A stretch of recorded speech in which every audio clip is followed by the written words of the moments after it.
Yeah, welcome back. This is Episode three, baby. with Max Himmelrich, UCLA grad from Florida, Dolphins fan, doing some cool stuff here in LA on sustainability and creativity and partnering with athletes. So welcome to Second Home. Welcome to the Better Earth Podcast, episode 3. Appreciate it. Thanks for having me. Yeah, man. So I think the way I found you is I got hit by a dope bottle ad while I was in Malibu. And, I'm always like following sustainability hashtags and different things. And I saw that and I was like, 1, I'm looking for water bottles for our team. 2, the design was dope. Yeah. And that's the company's name. So give us like a little background on like how these things like came into existence and, your little story on why sustainability makes so much sense in this kind of one-to-one model for dope bottle. Yeah. So, I grew up by the ocean, a little town called Delray Beach, Florida, which is not so little anymore, but then moved out here to go to UCLA and kind of have always been by the ocean and kind of based, whether it's travel or where I live around that. And I think we take a lot of things for granted, in sitting in places like this and being able to do things like we all do, things like having a reusable water bottle. And, it kind of started with the tagline of like, we think reusable water bottles should be a birthright. Like you shouldn't have to spend $40, $50 to get, something that has like the double wall and the insulation and everything like that. So we wanted to start a company where wanted to do it as a nonprofit because 100% of the proceeds, whether you're doing a collaboration or on the online store, whatever it is, goes back into subsidizing more bottles that go back into the community. So kind of creating like people talk in sustainability a lot about a circular economy. Mm-hmm. This is like our way of creating like the financial equivalent of a circular economy, where money comes in and the money goes back into sustainability. So that's kind of how we wanted to make sure that more communities were gaining access to reusable bottles. What made you choose water bottles of all the potential sustainability outlets? So I've always loved fashion and design and art and, like there's so many dope outlets for like what you guys are doing with solar. Like solar is a perfect example of a space where you can do well for yourselves and do well for the planet at the same time. And for us, we were like, how can we use our background? We have a social media agency, so we have a ton of awesome artists on our team who like came up with this great branding and this whole thing. And so we're like, what's most conducive to our passion for style and for design? And when you look at sustainability, that was either going to be starting a sustainable clothing brand or doing water bottles. And the reason water bottles worked is that we were able to really focus our efforts on marketing and putting them out there the right way, instead of like when you do a clothing brand, you're like locked in on factories and production and material. A lot of product sourcing, a lot of different styles. Like, water bottles are basically like, you can lead with the art. Right. I mean, like it exists. Like, you know what I mean? Like no one at Hydro Flask or Swell or shout out Simple Modern, they produce a lot of our bottles. Like they didn't invent anything. They like this technology exists. It's just about putting it in people's hands. Mm-hmm. And so I think that's kind of why we were drawn to that, because we're not scientists at the end of the day. Like we don't have that background, but it was a super cool way for us to just kind of get our feet in the door and then run with it. Yeah. And they're kind of trending right now too. Yeah. Water bottles, like for real. Like we saw like Jonah Hill. Like I follow these like goofy accounts that post all of Jonah Hill's outfits, because like Jonah Hill, like I think his style is really funny because he oscillates between like actually like yo that's fire and like I'm just trying to make people laugh. Like I don't know if y'all saw when he wore like the old 90s Raptors jersey with some hard bottoms. I was like, that's fire. But he's like always carrying like the giant 64-ounce water bottle. Mm-hmm. Yeah. And then I remember I haven't always been like that focused on sustainability. Like late in college, I started carrying one every day, and I was just like, it's cool because it's a route into sustainability that actually makes your life better. Same thing as solar, like tying it all back together. It's like that actually makes your life better. You're saving money. You're like doing something positive. It's the same thing with water bottles. Like, I got a matcha this morning with ice in it, and like if I had left this in my car, it would still be fine in like 6 hours. Yeah. Still cold, still the ice in it. And like that's huge. Right. And yeah, it's a little bit of a status symbol is not the right thing, but like it's a very easy way for someone to say like, look, I'm focused on trying to be more sustainable just by like this water bottle that I'm carrying around every day, because it's very easy to just like have a Fiji bottle or like whatever, but it's just like little thing. little thing that just shows to everybody that you're kind of communicating with, that like, yeah, I'm trying. That you care. Like it's easy. It's like almost like it's a symbol of like consciousness. Right. It's like, okay, this person has gone to the effort to do something and to take action for the planet. And then, you know, in addition to like, it's exactly what you're saying, because kind of that outward signaling is a big part of how we developed Dope Bottle. Because we were looking at water bottles and we're like, why is every water bottle so boring? Mm-hmm. We're like, it's literally just like a color or like a gradient or like a marble one from Swell or whatever. And so we were like, okay, let's actually do something that's fire. Hopefully no one from Universal Music Group is watching. But we did like the Frank Ocean bottle. Like without the ocean, we wouldn't have Frank. Yeah. Because we were thinking like, what are people passionate about? Like kind of like The Office, where, you know what I mean? Like when you meet another fan of The Office, like you'll go like back and forth quoting it and talk about it, like your favorite episodes, whatever. Mm-hmm. Like I've had so many people when I'm using that bottle, like if I go to like Starbucks or something and I hand it to them and I'm like, oh yeah, can I put it in this? They're like, oh my God, I love Frank Ocean. This bottle is so dope. And like the same way, like if you wear, you know, like a sports jersey or a t-shirt from your favorite band, like we wanted you to be able to help the planet and kind of make that outward statement of like, yo, that's dope. This is like what I'm into. Yeah. Well, I think it's pretty remarkable. Cool. Like with good design and artwork, you know, you can make a regular old item into like something way more meaningful than that. Yeah. You know, it's something just that has much more sort of tangibility to it. You know, something that people want to show off or, you know, like represent. Right. Like that's why, like, so we've got our 2 hashtags on like everything we post. Our slogan is "Be the change you wish to see," but one of our hashtags is "Sustainability is a flex." Because we feel really strongly that like that's like how we should be looking at it. Like that's like because that's the whole mentality, right? Is that like no matter what's going on, like that's dope. That elevates anything. Is like adding that thing of like you're thinking, like you said, like not a status symbol, but like a consciousness outward. Yeah, it's like a reflection of your mindset. Exactly. That's a really good way to put it. Yeah. Yeah, absolutely. And you know, one of the things here at Second Home is it's like a pretty sustainable co-working space. It's the third one. You know, there's one in London, one in Lisbon. Yeah. And, when we came in, they gave us all welcome boxes, and they came with these, you know, these keep cups, Swell bottles, seeds, and a few other like little sustainable things. And people are still carrying them around. I think Trace actually has a Swell bottle here. And it was just a way to kind of set the tone and say, hey, like this is what we care about. And it's just nice because, you know, you see other people and you want to make sure you're not the company or the person that's falling behind. Yeah. I think I've seen less plastic bottles here over the course of of 7 months. Walking around this morning, like, you know, it's really different. And like, it kind of speaks to this mentality we have of like where you go will grow. You know what I mean? Like when you support sustainable business, you are cycling back. That's actually, we had reconnected on that because I posted that about your guys' industry. Yeah. And I had posted that, you know, there's a stat that there's 4.7 times as many job opportunities right now in solar as there are in coal. Right. Which is basically like when you support something, you're allowing that industry to grow. And so when you support a space like this that's encouraging sustainability, you're creating a space where people can go and say like, dope, like let's run it, let's have this conversation and let's make it a part of it.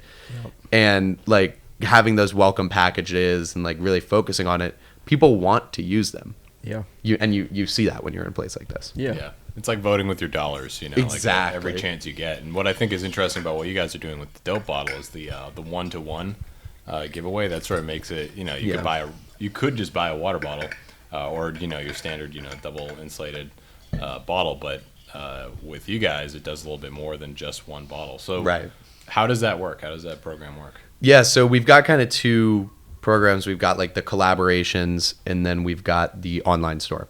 So for the collaborations, our goal is to get as many businesses using these and distributing them as possible. So 1-to-1 doesn't always work for a business.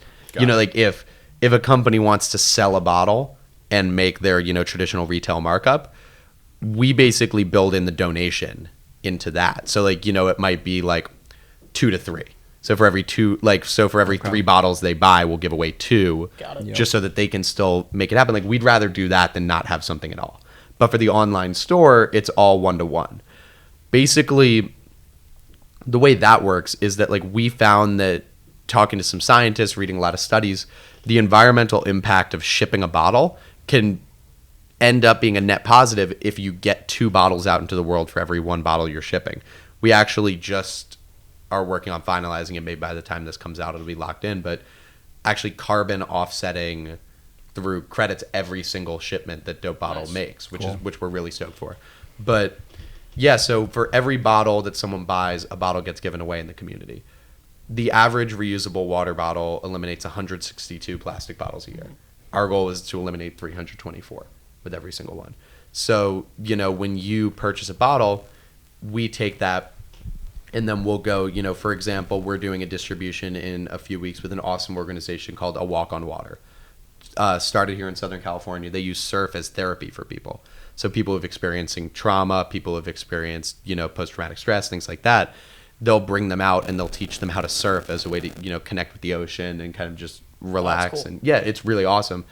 And they hit us up and they're like, hey, we have a problem, which is if people come out to our events and like not everyone has a reusable bottle. And we're like, okay, let's do that. So we design a custom bottle with them with kind of their art and with stuff that speaks to their people. And then, if we sold 100 bottles last month in the web store, we'll be able to give 100 bottles to A Walk on Water. And it's it allows people, I think, like our goal is that this brand and this thing speaks to like when you see someone repping it, you're like, oh, okay, I know what Dope Bottle is. Like that, it doesn't necessarily feel like a charity, but it's like that's a step above in impact. Yeah, you just have like an instant connection to it, right? Yeah, and like that's what Dope. So DOPE is actually an acronym, and it stands for Doing Our Part Every Day. Ooh. And that's the I love it. Yeah, but that's like that's kind of the thing that we want that wave, which is on I think that bottle right there. Like that's the logo. Like that's what we want that to mean when someone sees it. Is that like you're saying like, oh cool, I did this thing, and because I did this, another human being received a water bottle. Yeah, and I mean what I think is awesome about these things too is that they're, a lot of things in the sustainability space, people are like, oh, it might not be as high quality, or, I don't know if it's really the same, or it could be. You're talking about paper straws. Yeah, paper straws. Exactly. You nailed it. And with this is one of the most common sense ways to like this is not like too like hippie crazy or anything like that. This is something that like everybody, regardless of whatever mindset you follow, whatever beliefs you have, this just makes sense like for anybody. We talk a lot about that as like. As everybody's kind of moving, the consumer marketplace is moving towards more sustainable practices as a whole. Like, it's not good enough to just be, like, sustainably focused. Like, it has to be at least on par or better than the unsustainably focused, right? That's why we love solar, because we just know it's better, it's cheaper, you get to own your power. Like, we have all these, like, wins attached to it. But you also can't, you can't go too far the other way. Correct. And you can't be like, well, I guess we can't do this solar install in Wisconsin because it wouldn't be sustainable to ship the stuff there. Correct. Exactly. We always say sustainability needs to be sustainable. You know what I mean? Like, you need to find something that you can do 365 days a year in your life that works. Like, for me, the way that I'm able to support myself and do something I'm passionate about and to be able to do projects like this is I have to fly a lot. Right. You know what I mean? Like, I have to get on a lot of planes. But you can get the carbon offsets. You can make sure that you're plastic free when you travel. Like you said, it's not necessarily about what you can't do. It's about what you can do. Yeah, totally. You don't want to be puritanical about it. Exactly. Right? And I think that's like it's not all or nothing. It's right, and that's like I think some people, especially like older generations, that maybe just don't care. Right. Right. Like it's the puritanical that's the bad taste in their mouth. Right. Like it's all or nothing, and it's like. What I love about like what we're doing, companies like this, it's like taking a very real life approach to okay, how do we get something like water bottles into as many hands as we can? How do we raise consciousness in as many ways as we can? Because like that's the long game. That's the 100-year play towards something that's a completely sustainable future. You got to get everybody involved. If everybody tries, it can't be we're exclusionary. Right? Like if everybody like tries and if everybody cares, correct. Then these bigger conversations about like okay, cool. How do we, eliminate fossil fuels as a whole? Like, first you need to just get this on people's radars. Correct. And the way to get it on people's radar is not, not by a militant approach of like, you have to do 100% of this or 100% of that. Right. Like, just saying, like, what we like to ask people, like, when we're in a thing like this, and like, we can do the exercise now with you guys. Like, what's one way that without changing your lifestyle a lot, you could be more sustainable? Usually buying carbon offsets for your flights is like a good way. There's controversy about how much that actually works, but something like that. Or if it's just like, hey, if you live close to someone else, like carpooling. Like there's stuff that everyone can think about, and it's just like, oh, cool, I can do that little thing to like make progress and to push forward. Yeah, 100%. Yeah, and it's cool. Like, you know, we always talk with doing solar. Like, you can't get rid of your utility bill. You know, it's something that you're responsible for every day. You also have to drink water to survive. You know, it's like two things you kind of have to be responsible for every day. So it's like, you know, we think everyone's going to go solar at some point. You know, everyone's drinking water. Like, as soon as they get one of these and they feel it, like, they're going to commit. They're going to start to do it. And that's going to, you know, they might have an effect on someone that sees them from afar. Especially one that's beautiful. You know, so I want you to talk a little bit about the design process, and then, you know, the people you're working with. I know we've got one of these bottles here is like the Kenny Stills bottle. Yeah. I know you work with some cool athletes across multiple different sports. Just talk about how that happened. You know, the first kind of entrance into the sports world. I know you've had a lot. Yeah, it's been like a weird. It's been like a weird. Also quick road. So I got to UCLA, was majoring in economics, and just like hated it. Could not sit there and do numbers all day. And my dad gave me awesome advice and was like, just work. Like, pick a major that's easy. Get your degree, undergrad, like get the piece of paper. You're not going to go to med school. You know, do what you got to do and then keep it moving. Yeah. So I started working at this dope music management company in Echo Park called M Theory. And while I was there, like, I still wanted to like scratch that sports thing a little bit and like to do that. So I started writing a blog about the Miami Dolphins. It was called The Deep End. It was like our way of diving into GIFs as film analysis. So we would like pull the all 22 on Monday after the game, and we would actually show fans like, you know, one of those big myths that was always like really funny to us as Dolphins fans was like the whole like Ryan Tannehill can't throw the deep ball thing, which is almost like the reason we started the site, because we're like, that's not true. Like, to be able to show people like, hey, like, you can say that all you want, but here's the actual film of like, this is why these plays aren't working, and it's not because he can't do this thing. Yeah. You know, and obviously that's all come full circle, which will proved you right. Which we'll get to. Yeah. But so luckily reached out to a friend of mine at NFL Network through Twitter, and they had a job opportunity for me over there. So I went and worked on the programming team at NFL.com while I was in college. Was doing that, and then kind of wanted to get over to the player side a little bit. Learned so much about how fans consume content over there. Learned a lot about like working at a company. I had one of the best like bosses ever. Shout out Patrick Crawley, who like was this awesome boss who just like taught you how to work in a team, but also like take care of yourself at the same time. You know, like that perfect balance of like put the team on your back, but also you got to do your thing.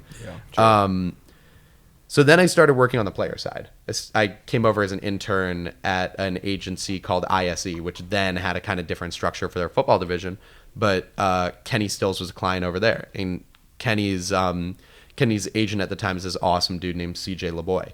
CJ's a great agent and literally does everything he can to like put his clients in an awesome position.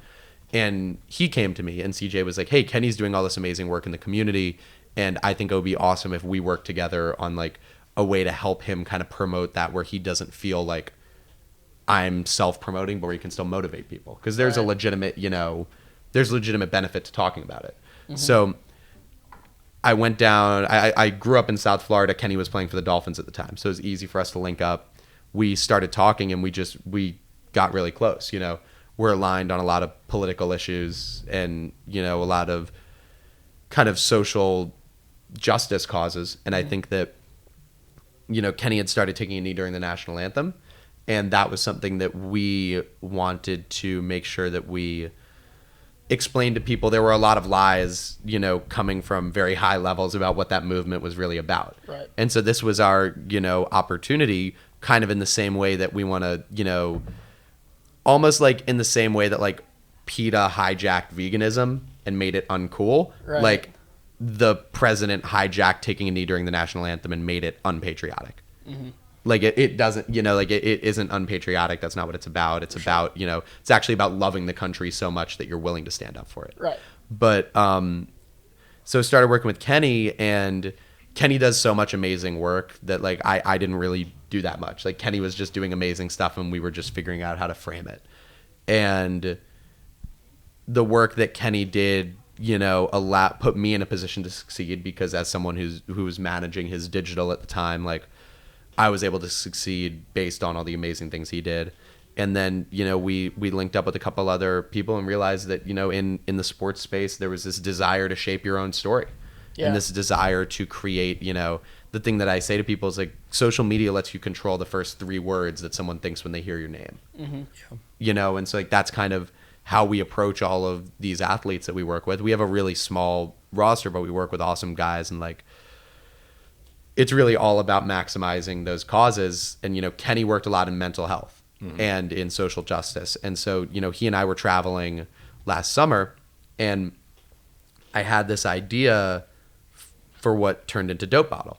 And I just kind of, at the house we were staying at, I just started talking to Kenny about it, just like at the kitchen table, like, hey, I had this idea on the flight yesterday. Like, what if we did this, this, and this? And he was like, yeah, I really like it. Like, let's actually take steps towards making that happen. Like, when we get back, let's look into companies to make them, this, that, and the other, and it just kind of snowballed from there. And another guy named AJ Roland, who's here in LA, who's like a professional dope human being. That's just like what he does. He just does dope things. But he started #lunchbag. I'd been working with them on their social and digital, and like they really were the source code for this whole thing.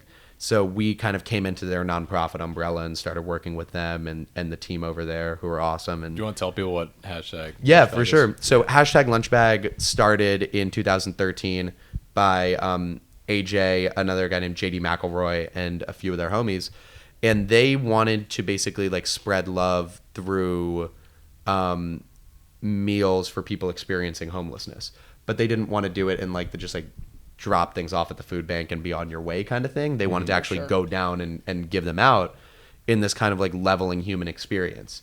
#lunchbag, the whole thing is kind of like focus on the ways that we're similar, not the ways we're different. Mm-hmm. So going and giving these people a meal, like, hey, like you're going through a tough time in the same way we all will. So #lunchbag really set the code. Like their nonprofit thing is called Living Through Giving. And we're a part of Living Through Giving as the nonprofit network. And that's the whole thing. Like that's what living sustainably is. Mm-hmm. We always say it, and it's kind of like a lofty proposition, but I continue to say it and I continue to believe it. Is like using one of these is a way that everyone can give back to every human being on the planet at the same time. Because you're caring for the home that everybody shares. When you take a step and you go solar, you're like, yes, there are benefits for yourself. Like you're going to save money, same as you will on plastic water bottles, but you really are taking a step, because it would be easy. Like if you can afford to go solar, you can afford to pay your electric bill. So you're making a change because you want to be more conscious and you want to have a positive impact. So that's kind of the whole progression of the whole thing. And we're really lucky to be able to work with some of these athletes, because the sports space, like I think a lot of the times when you work with like actors or musicians, you're working with like some of these Hollywood people, and like here people get it. Like people know about sustainability in Los Angeles. Right. Yep. People know about it in New York. Like we need to get to the people in, in Des Moines, in, Nashville, Tennessee, in Houston, Texas. We need to get into those communities and explain to people how easy it is to be sustainable and how much can be done, and then provide them the tools to do it. So, obviously there's this kind of inverse thing of like sports are less popular in these areas that already know about sustainability. Like people in, the Midwest, in the South, live and breathe It's a great point. Yeah, and so like we have this opportunity to take the thing that they care the most about and use it to educate. Like we've just seen so much of it. So Kenny does a road trip every year that he organizes, where he goes and drives around the South in an area that you would not usually think that someone like Kenny would pop up, and talks to organizations, talks to schools, talks to kids, and basically like makes these connections in these communities, rather than just saying, how can we give money to help? Like, how can we actually like show up and do something? Yeah. And being there, like you realize like when you go into places and you're like, hey, can you fill this up? They're like, oh, literally, I had someone in New Orleans say, what is this? Like someone asked me what this was, and like it's crazy for us to think, but like there it's like, oh, like New Orleans is the city in this country, I think it'll be hard to argue against this, like the most impacted city by climate change in this country. You know, like it's coming from Miami, but like New Orleans, you know, Katrina and rising water levels and the constant flooding there, you look at it and you're like, oh, nobody's like told you guys. And that's kind of the whole thing. It's like, it's not that they don't want to, it's that like we have, you know, the chance to do that. And we have the chance to like go into these communities and educate them through something, like you said, like something cool that's not a sacrifice. Yeah. Like using this is not, you know, is not a sacrifice in your lifestyle. Absolutely. Yeah, I mean, I think with any sustainable movement, you know, it has to be like I think Ty was saying, it has to be like on par or better than what the current system is. I mean, you see how well that worked for Tesla. You know, they didn't just make an electric car.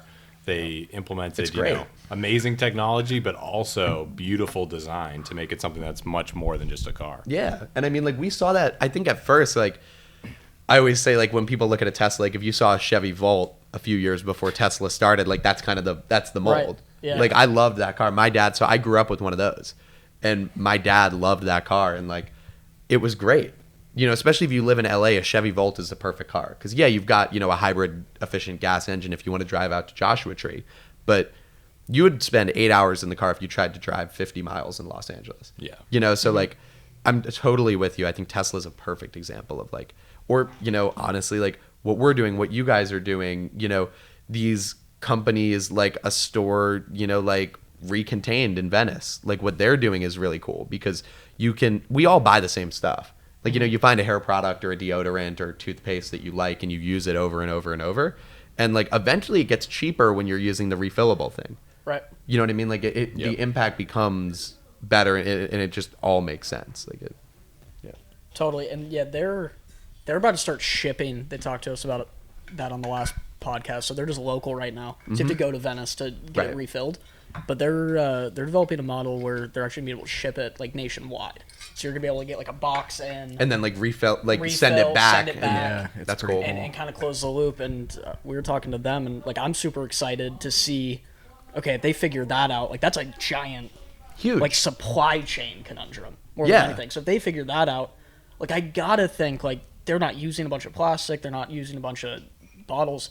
They eventually it's going to hit that chasm where maybe it gets cheaper, and then it's like, what happens to like, dude, Dr. Bronner and all these other companies that aren't doing that? Like, does everybody start to adopt it just from a bottom line perspective of like, it's whoa, so like easy. we can do it that way? It's so easy. Like, yeah, it's cool. We're able to fulfill all of these dope bottle things sustainably out of my apartment.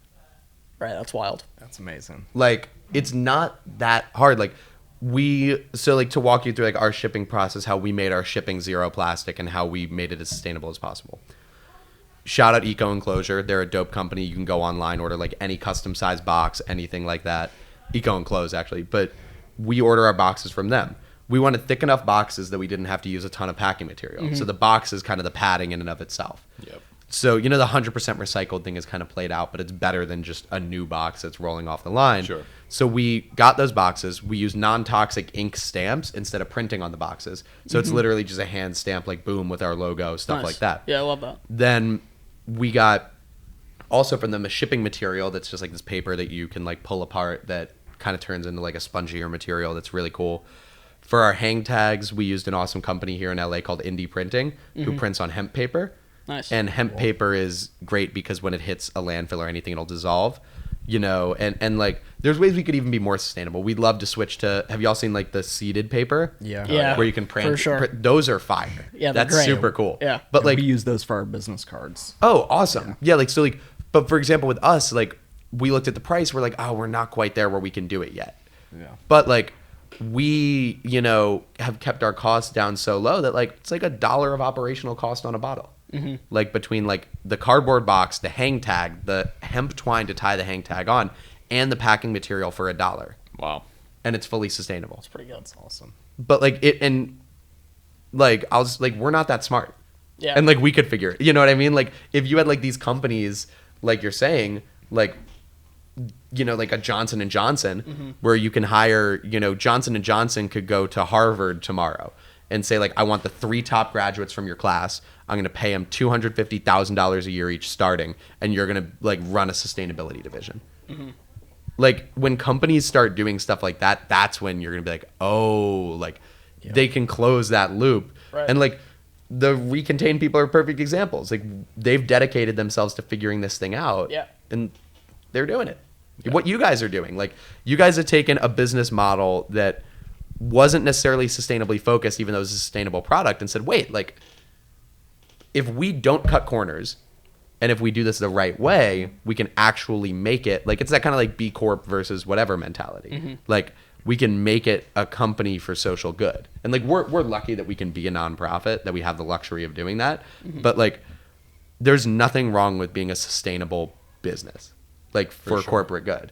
And there's like, it's cool when companies are really committed to it, like you guys are. Because like, I don't know if you saw Noah Clothing. They're an awesome brand. They posted, "We are not a sustainable company," the other day, which I thought was cool. Because like, so many companies use like greenwashing is like the biggest issue. I walked into Publix Greenwise when I was in Florida, right. And they're like, "Oh, like, we're like more like there's like as much plastic there as anywhere I've ever seen." Yeah. And you know, do have good chicken tender subs though.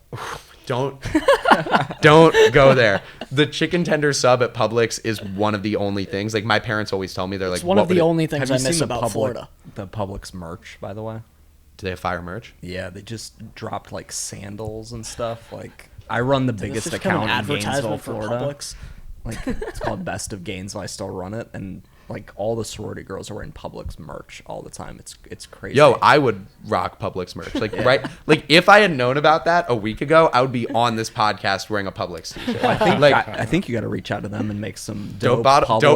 Yo, I was on FaceTime with a friend of mine while I was in Publix the other day, and I like flipped the camera. They had their wall with like all the corksicles. I was like, yo, what if I just like went postal right now and just like knocked all of them off and just like waged war on all the other water bottle companies. There you go. It's college towns in Florida. It's actually sustainable water bottles.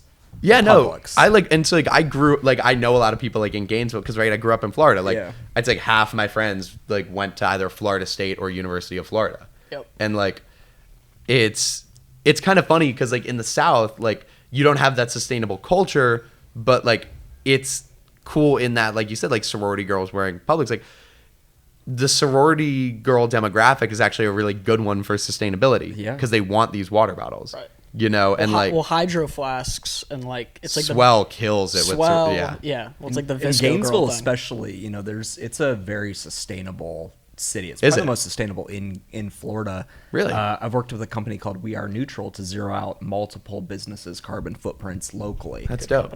So they've got. You went to University of Florida? Went to the University of Florida, played golf there. But they've got about 100 local companies. They've zeroed out their carbon footprint. So it's no way. Gainesville's an interesting place. A lot of smart people from around the world go to school there.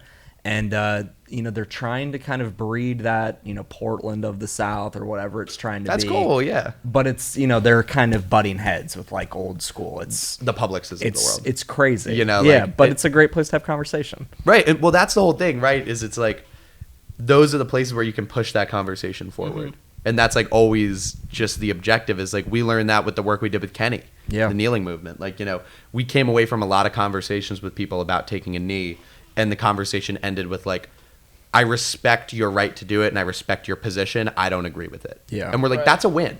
Yeah. For sure. If you can get someone to understand why you're doing it, even if they don't agree with it, that's good. And like, if you can get these businesses to understand what it takes to be sustainable, even if they say like, right now we can't do it, it's like, okay, eventually you'll have to. Yeah. But for right now, you know, like, if all we can do is get you to understand it, then so be it.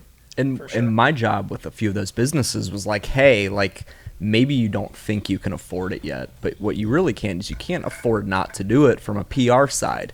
You know, we're not in this, you know, for no reason. You know, better or from Earth, a planet side. Yeah, you can't afford to not focus on it at all. Exactly, you know, like, 100%. Exactly. Well, we talk about this because like one of the things we always talk about is like, you know, Better Earth started and we have a 50-year, 100-year goal for this. You know, this isn't like a 3-year, 5-year company for us.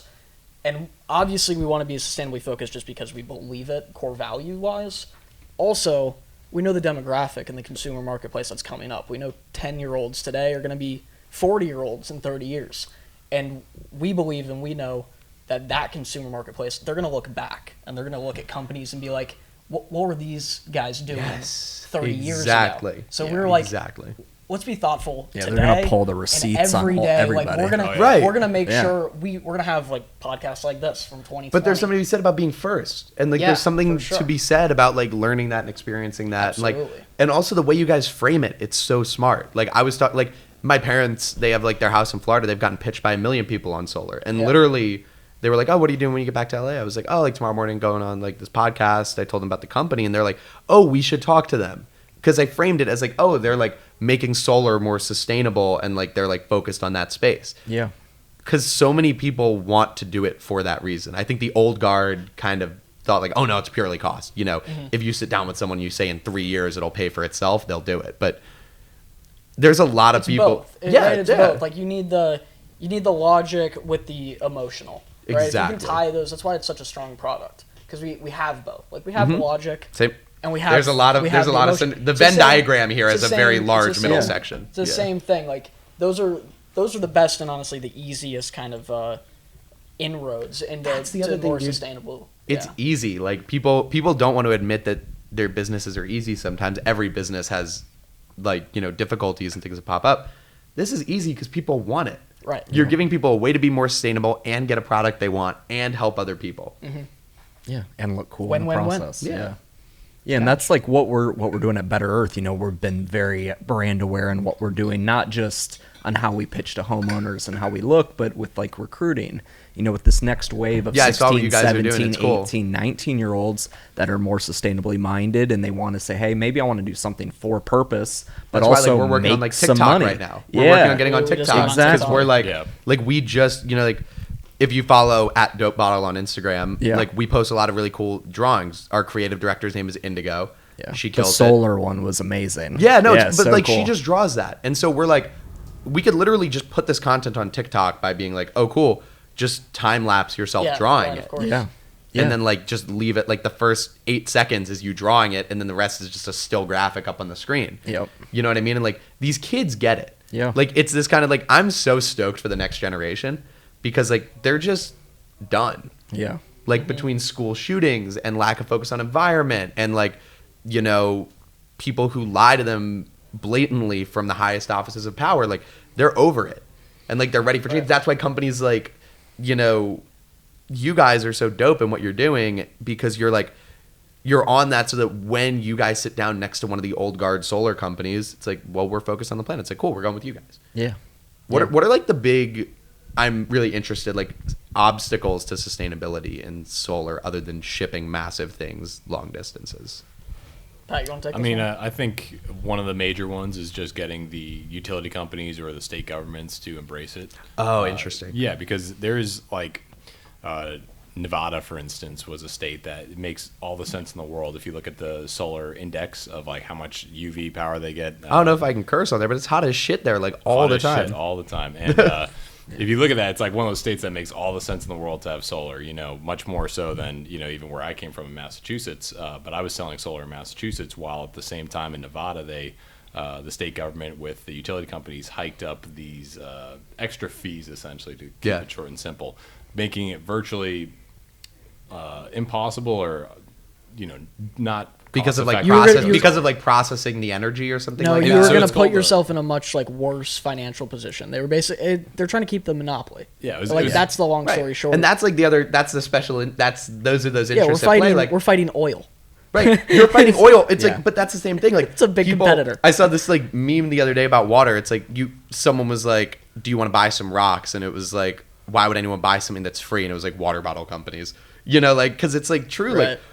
like plastic water bottle companies, I should say. Yeah. Like you guys are working against kind of those the like oil is like the top of the, you know, lobbyist 100%. group thing. Well, it's just a lot of people, they have their money and it's been in place for a long time. And so, you know, naturally when you try and disrupt that, there's going to be pushback. I mean, Right. and I honestly don't even blame them. It's just sort of like a reaction Yeah. to life. You know, when you're sort of under attack, you're going to push back. But what you're seeing now more and more is people starting to just get ahead of that, you know, starting to recognize that this is Right. sort of not going anywhere and that you have to eventually just make some concessions and change your business model to Right.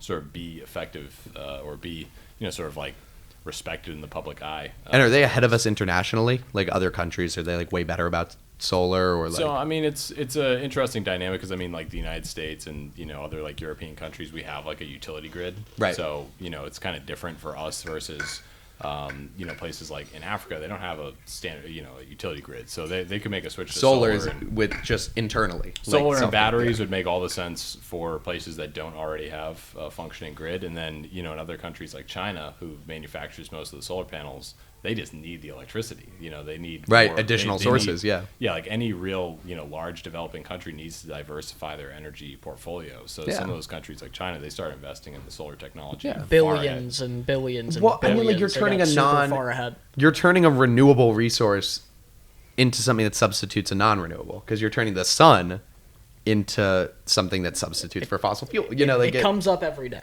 Right. I've never seen it not come up. Right. Exactly. Well, yeah. Exactly. Like that's the whole thing, and like it's you're going to be able to get it that way. That it's so cool to me. We like the house I grew up in has a lot of trees around it, so I think like my parents first looked into it a while ago and it wasn't possible because I guess the panels weren't as good as they are 10 years later. Yep. But now I guess they're efficient enough that if you get that like 4 to 5 a day, the grid is advanced enough that you can power some things and not others. But like, it's how viable is it for like big apartment buildings? Like, so like I live in like, I don't know, like you guys have been down to Marina Del Rey, but like it's just a ton of giant apartment buildings. Yep. And for those where there might not be a lot of roof space, but there's a lot of units drawing power, like how viable can solar be? So really, I mean, when you look at it, the cost equation, no matter what, like, and you look at the situation with our utility grid, it's always the utility prices are going to continue to go up for a variety of reasons, between wildfires, destroying, creating all sorts of disasters for like PG&E and other electric companies preparing for those kinds of disasters, as well as just like the grid infrastructure is decaying. Yeah. So like the cost of maintenance and that sort of stuff is going to drive up the utility prices. So I mean, when you look at it like that, it's like, of course it's viable, it makes sense, but it's just it's sort of like similar to what I was saying before. It's a bureaucratic challenge. It's a challenge of like an apartment building. It's like, how many people do you have to get to agree to go solar or to make the upfront investment? Right. And that's really like the barrier, is just getting those sort of agreements or enough people on board. In terms of like roof space and just like being able to power something, things like utility grade solar, like solar fields, like that's kind of a thing. So like it doesn't necessarily just have to come from your roof. Like you can still drag it a couple miles and have a solar field.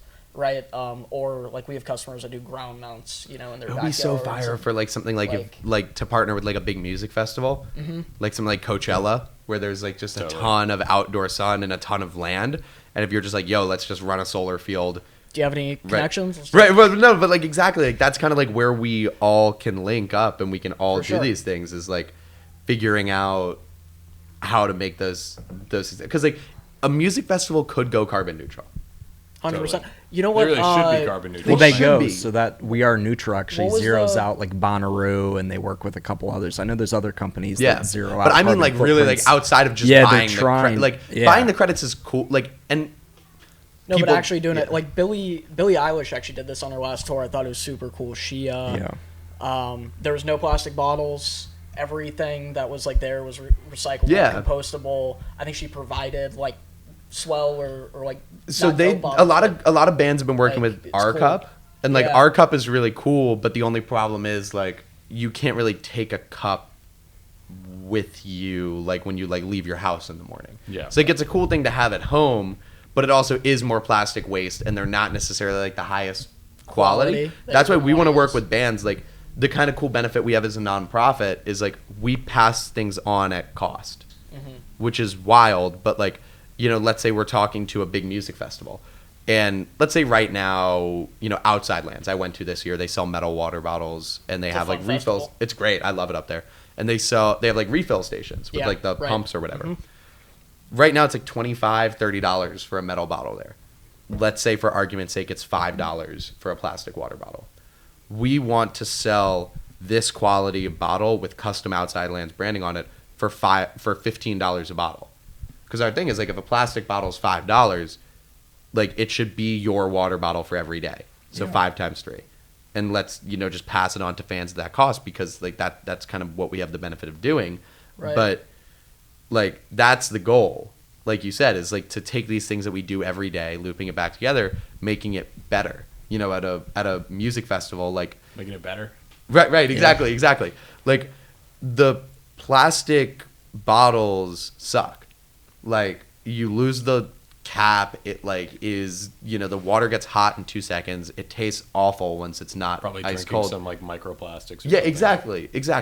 So like, if you can carry something around like this and then leave with it, like, I could still show up today. I have it at my apartment. Like, I have it's also my like a real outside lands souvenir bottle. then. Like, Yeah, right? exactly. Like, it's good for the festival. It's merch. Good And for think you, about your like the co-brand. Super We want it to Bowl. be your cheapest piece of merch. Like, that's our pitch to festivals Yep. and musicians. Hell yeah. Like, Yeah. other than stickers or pins, we want this to be cheaper than your T-shirt. Yep. Cheaper than your poster. We want your cheapest piece of merch to be a reusable water bottle. Yeah. And like, think about the Super Bowl this year that's trying to kind of brand itself as the Yeah. most sustainable Super Bowl. I know the whole week prior, there was all sorts of initiatives through Ocean to Everglades and the Ocean Conservatory and coral reefs, and Yeah. obviously Miami's like the epicenter for climate change, As they need to be. And just hearing you say those things about like the water bottles, like tickets are so expensive. Like, how if there was a custom Super Bowl 50 whatever bottle at that event? I can't imagine how many plastic bottles were sold at that Super Bowl. They actually And then did a the cool fi- thing. They did Oh, like did? canned water. Oh, they did. Which is Oh, fire, that's but it's still awesome. waste. Yeah. And like, that's the thing where we're also up against, same way you guys are up against gas. Yeah. We're up against not only the water bottle companies, the festivals make money too. Yeah. Because there's a markup there. Yeah. You know what I mean? So like, we have to be able to talk a giant music festival into saying, if you have 100,000 people go, what are you going to sell 500,000 plastic water bottles? You're going to make, $2 a bottle. You have to talk them out of $1 million. That's a tough sell. Yeah. Right. Yeah. You know what I mean? Like, you have to say this is $1 million PR play to them. And How close do you think we are to that scenario? I think we're Or it pretty makes close. sense, yeah. Honestly, like, I think like, especially at an outside lands, or I think like Bonner is a tough sell. Yeah. Like, if you're talking about something like Coachella, the more sustainability focused people are, the more they're going to be willing to do it. Yeah. And like, we're flexible. Right. Like, if outside lands was like, we make $2 a plastic bottle, so we want to make $1 a reusable bottle, like, Yeah, you can make we it sell them happen. for 16. Right. You know what I mean? That's still your cheapest piece of merch. Like, whatever we need to do to reach those goals, we'll reach them, because that doesn't hurt our sustainability. I don't think anyone within reason is going to walk up and say like, 15 would have done it, but 16, like, I don't think that's Sure. gonna. They can still get it done. And the Right. quality, like, as long as we're doing, like, people would pay $30 for one of these bottles. They do on our website, which is Right. awesome, because we appreciate other people subsidizing these giveaways. Yeah. Because that's what you're doing when you shop with us. You're saying like, I'm willing to use my disposable income to make a difference for others. Yep. And we just want to make sure that like, at a music festival, we're just closing that loop. And like, that we're, people that we can break even. Like, if we walked into Outside Lands with all of our dope bottles and with, like, Outside Lands branded, like, we did it, we sold, 50,000 units and eliminated 1 million plastic bottles. We're stoked. That's like, as a nonprofit, like, that's what we need to walk out being like, that was cool. That worked. That was like a good thing we did that like pushed it forward, etc. Yeah. But So tell me, what are some of the other initiatives that you're working on? Where do you see? It's a fairly new company. Yeah. You got a lot of energy and you have a lot of long road ahead. Where do you want to take this thing this year? this year, like, I think we're really focused on setting ourselves up for some of these collaborations, and like, you guys are going through it now. You guys have developed a pretty cool follower base. As a business, like, you have to balance that conversation between like, we don't want to chase clout, and like, followers don't matter more than the mission, but they do matter when you DM a brand or you DM someone to collaborate. Like, we want to get ourselves to the point through collaborating with the right people where we can turn it into a brand that people want to associate themselves with. Right. Because at the end of the day, it's never going to be cheaper than the alternatives. There's always going to be a cheaper alternative than Dope Bottle. But, you know, in the same way that you talk about, like, you know, fashion companies, like, how can we make ourselves into that? Where it's like, oh, you know, like, we're a business in Houston that saw Kenny Stills collaborated with us. We're willing to pay the premium to be a part of something that someone we Correct. admire is a part of. Yep. You know what I mean? Like, being associated, like, if you're a business and you can say that there's value in that logo. So our mission this year is to create value for our logo as a nonprofit. To basically say, like, cool, you know, for Better Earth, if you guys called some other mass producing water bottle company, you could probably get them for a few bucks cheaper a bottle than us. But to be able to say, like, No, it's actually worth it to us to have that dope bottle logo. Dope bottle. Right, Yeah, exactly. Because like we want, like when people hear it, like we're already there in terms of the people who know what the brand is. Yeah. Like if you guys walked into a store and you saw, oh, like this business has some sustainable focus because look, they partnered with Dope Bottle. Yeah. You know, we just need to get it out there more. And we're talking to really cool people and we're really stoked about some of the stuff we have on deck. You know, I'm big on like manifesting stuff, so I'll just like list a few of like those kind of dream collabs. Yeah, give it to us. A brand like Mad Happy. We've like said their name a bunch internally. We love what they do. Just gotta keep saying it. Yeah, exactly. You're Until someone sees it right externally. We would love to collaborate with Mad Happy. Mad Happy. But Dope Bottle X Mad Happy. Let's make it happen. We'll have them on the podcast. Yeah, exactly. We actually are like trying to. We like know some people that they know, so like it's possible. But the others are just like people where people really believe in them. Denny, you guys watch like Deezus and Miro? Yeah, of course. Yeah. Okay, those guys are a perfect example. Where like we want to get in touch with them to be able to do a bottle because people care what they have to say. Hell yeah. So like there are people where like if they were like, oh cool, we want to make things more sustainable. We want to like help push sustainability forward. It's like cool. So like, you know, I'm sure Kenny could twist Deezus. Yeah, I don't know about that. But it's like putting that out there and like making these things happen with people who have this in the same way that like, you know, it's hard to equate taking a knee during the national anthem and what they do, but like the people who follow Kenny and say like, cool, I want to be a part of this because Kenny is, are the same people that, like watch their show and they're like, okay, cool, these dudes are focused on this thing, so now it's something that I'm interested in too.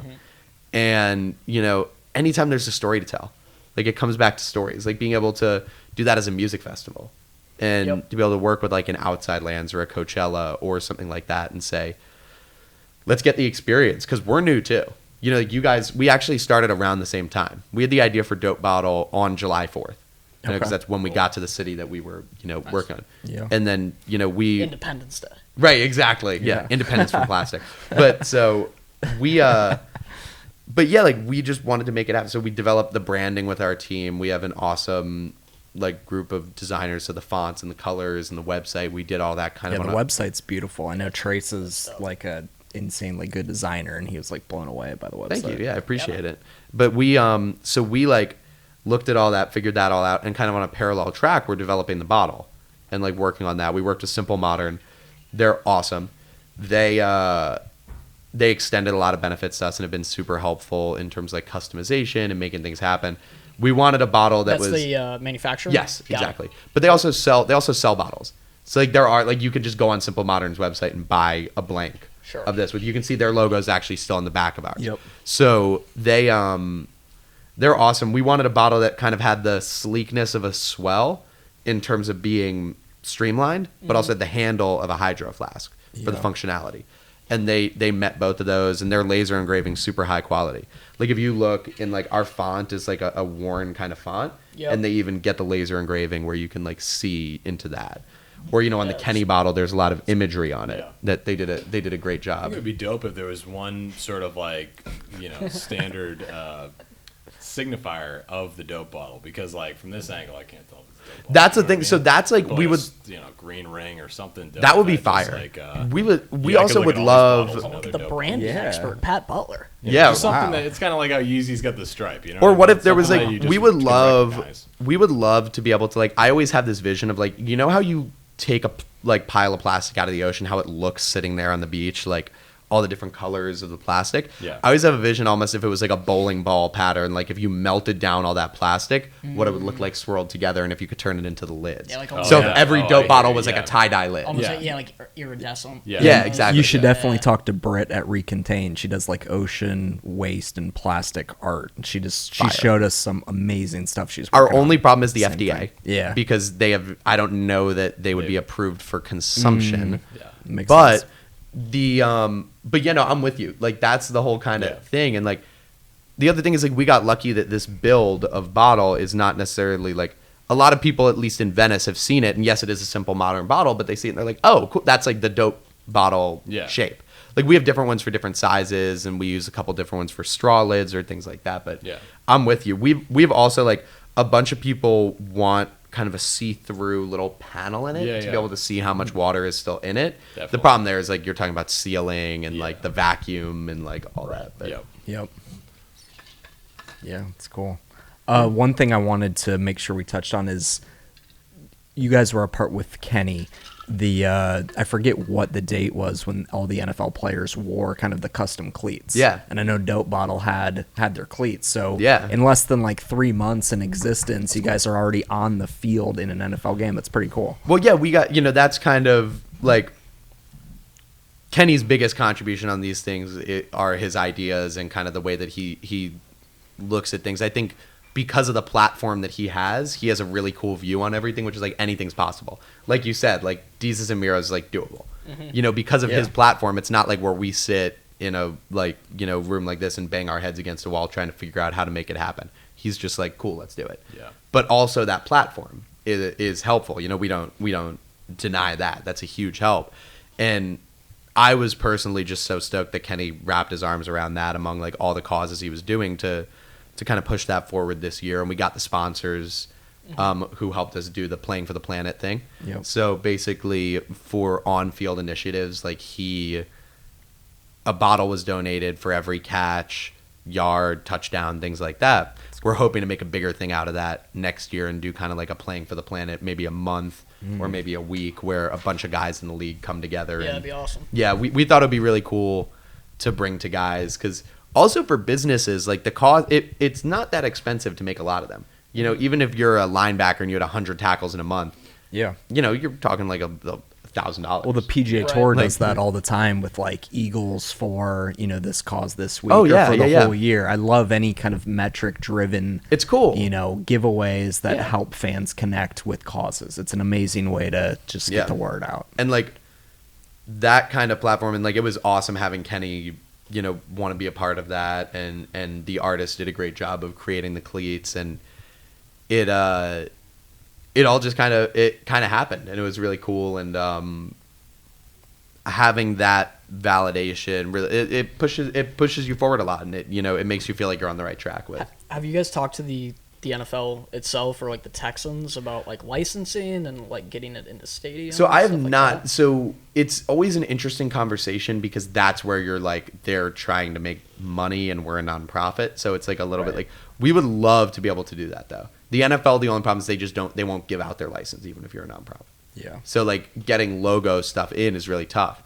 One of our biggest objectives, I guess, circling back fully on that, is like we're not in any retail right now, and we really want to be, because that's a really sustainable way to shop. Like we have really good. You'll be in retail later today if you stop by. Yeah, exactly. Stop. Yeah. Right. Yeah. We would love to basically. So like we have hang tags that go on them, and it says, like, hey, this is on the back. It says, you're eliminating twice as much plastic by using this bottle, basically. And so like it helps people really understand that, like hammer home that purpose. Yep. We would love to be able to have them in stores and create that custom art that goes along with it to really drive it home. Yeah, for sure. One thing I wanted to ask, because we're kind of playing around with these ideas with some good connections we have, some athletes, and we look at solar as good PR, like green PR, that someone can almost like rebrand themselves. So my question to you is someone like Antonio Brown. Like what can he really do right now? You went really far. You went really far. We're gonna something like if Antonio's manager if he just called you out on like Instagram and was like, yo, I love this dope bottle, like let's do something. Like I mean, like, look, like he's gonna lay down an entire album to it. So he's a different conversation because I don't know that. So take someone with a really bad contract let's say someone fans hate. It's a good way to maybe. Yeah, like someone with exact. That's a better example. Like an athlete who fans perceive to not be performing. And not to talk kind of like Tannehill a little bit. Like the Miami fans were kind of like, what is going on with Tannehill? And now it's like, okay, so they that was all like, I think that was all like, that was a little different. So like the fans all still love him down there. Yeah. There was like, I think not there was they disliked him. The fans, I think, were just ready for a change, and like it is what it is there. But like but yeah, no, like it helps, and like we've talked a lot to people about like that PR benefit of like being the sustainable person in that space because it comes back to the social media thing of like what are the first 3 words someone thinks when they hear your name. Sustainability is a good word to have in that mix. Yep. So like, we've talked like internally about, for example, if an NBA team, let's say for Earth Day, the season ends a little bit before it, but let's say they did Earth Month a couple weeks before. and they donated a bottle for every point they scored. Yeah. That's going to allow them to eliminate, 100,000 plastic water bottles every year, and to be able to put that out in PR. And cost-wise, they're not really going to spend that much money to do it, because they're going to get like really dope water bottles that get distributed out into the community and like the whole thing. Like, it's a huge PR boon for companies. Same thing as what you guys are doing, like to be able to put it in terms like on our website, on our donate page, like we equate the amount of plastic. If someone, so if we had, based on our goal last year and what we hit, you can eliminate enough plastic water bottles to be the equivalent of like 1 bottle per person at every Knicks home game for a year. Wow. Nuts. Right. Like, that's crazy. That's a lot of people who come through Madison Square Garden in a season. Yeah. You know what I mean? So they need some good PR right now. Yeah, the New York Knicks definitely feel free to hit us up. Yeah. We would love to work with the New York Knicks. A lot less problematic than Like Antonio Brown. Playoff series. Yeah. Mediocrity is not problematic Yeah. necessarily. Yeah. It can be. Yeah. It depends why you're mediocre. But it's interesting to management. see like sustainability Front as office. each day like becomes more and more important and more valuable. I know like It's a Serena music festival thing. Yeah, That's Serena like- just like created a new sustainable clothing brand. Yeah. Like all of these athletes are starting to really look at it. I know in golf, I've done a lot of golf sustainability things, especially in Las Vegas, and golf's looked at as a very unsustainable sport. A lot of water, pesticides, all sorts of different things, but it provides. They should check out an NFL game if they think they're Exactly, and not it provides ecosystems for animals, and it's it provides jobs, but the teas you can use can be made out of bamboo. You can it's all- sell these instead of water bottles. There's a lot of ways to get rid of turf so you don't water as much. A higher ticket item like golf works because like you can actually build the cost in a little bit. But like I think the reason that the sports space is often drawn to what we do, and it's like it's that whole thing that I think you and I talked about at the first conversation we had. Sustainability isn't just about the environment. That word means so much more. The environment is a part of that, but it's like in your athletic career, are your diet and exercise in a place where you are living a sustainable way, where you're going to be able to have a long career and then a long successful life after that. Your relationships, are you between your friends, your family, are you forming relationships that will last a long time and that allow you to succeed? In your job, are you working a job that allows you to look and say like, I'm going to be successful at this for a long time and be happy? Right. Yep. The planet is the same way. Like, are we acting sustainably in terms of like, can we live the way we live in our home for forever? And like that's we firmly believe in like calling the planet our home, because I think it really hammers it home for people, but like showing them like this is like our shared space. Like like going back to like living in like an apartment, when you like treat the living room different than you treat your bedroom. Mm-hmm. If you like were getting ready and you leave a couple like pieces of clothing that you didn't end up wearing on the bed in your bedroom, that's not the end of the world. Like you wouldn't do that in the living room. You wouldn't leave like your clothes all over the couch unless you're a terrible roommate, but which I sometimes am guilty of. So but like you like need to treat the earth like a common area, right? Like you need to treat it like a shared space. That's a great way to put it. Yep. Like that, it is a common area that we all share. You know what I mean? Like wherever you are, like people like say like, oh, like this is my land. This is my like no, it's not. Like you have the right to live in the building that you have put on this land, but like the world is a shared space, Right. for all of us, and it really is about making sure that we're living sustainably to protect that shared space. And like solar, looping it all back, like solar is taking steps to make sure that your space becomes more sustainable. Like you're looking at your space as a shared space. Like Correct. how do we make our space that we inhabit more positive for everybody else? 100%. Love I it. mean, that's why even when we were like naming the company, we wanted to It's a great create name. something. Thanks. Yeah, it's we wanted something like the first thing is Zane. And Is it I, we were officially talking like about- Better Earth Solar, or is it just Better Earth? It's Better. Just Earth. better. That's great, because you guys can branch out into like Well, that's always that's like been we're the idea. regret like we're not regret like I shouldn't say that, but like we're looking at Dope Bottle right now, and we're like talking about making some coffee cups. We're like, dope cup isn't the same. Dope like, mug. Yeah, dope mug doesn't quite work, but like it's still about like Sure. dope receptacle. But like, you know, I like that Yeah, one. no, actually. we wanted something that would allow us to expand into other verticals. Right. We definitely wanted something that didn't just keep us into solar. You know, there's so many like Sungevity, Suncrest, Sunrun, so, like are everything. these is- actual names of solar Yeah. panels? Yeah. Wow, that's Sun awful. grid. Yeah. Like, That's yeah, really, We could that's go on. really bad. yeah, and so it's like, Sun grid. like honestly, like the I'm a fan very of the abstract names. Better it's good. Like well, the very first thing that like the design thought was like, I want something. I was thinking about like tabling at like a farmer's market or like a college, Yeah. or just like putting something on a T-shirt. I'm like, what's dope on a T-shirt that someone instantaneously is gonna be like I fuck with that. Yeah, it's basically exactly, what the exactly. thought was, right? Yeah. And I was like, well, Earth is our home. Everybody make the earth better. Everybody loves better Earth. Everybody That's get how we behind sat Better around. Earth. That's how we sat around. We were like, okay, Yeah. we have to name this thing. I like the abstract names. Like I think Swell is a great name for a water bottle company. Yeah. I think that's like awesome.